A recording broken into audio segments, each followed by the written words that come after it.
Shriji fashion તમારા માટે ફરી એકવાર કોટન 3 પીસમાં મસ્ત કલેક્શન લઈને આવ્યા છે, જેમાં તમને ગમી જાય ને એવું કલેક્શન લઈને આવ્યા છે. સાઇઝમાં તમને M2 3XL મળવાની છે. બહુ મસ્ત મસ્ત પેટર્નમાં કલેક્શન આવ્યું છે. કલરમાં તો તમારે પૂછવાનું જ નહીં, તમને ગમે ને એવા જ કલર લઈને આવ્યા છે.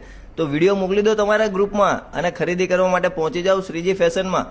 શોપનો ટાઈમિંગ રહેવાનું છે સવારે 10 થી સાંજે 8 વાગ્યા સુધીનો. અને હા, અથવા તમે ઘરે બેઠા પણ ઓનલાઈન ઓર્ડર કરી શકો છો. તમને ગમતો કલર અને સાઇઝ વિડીયોમાં આપેલા નંબર ઉપર વોટ્સઅપ કરો અને આવા જ વિડીયો જોવા માટે અમારા પેજને લાઇક કરો, ફોલો કરો.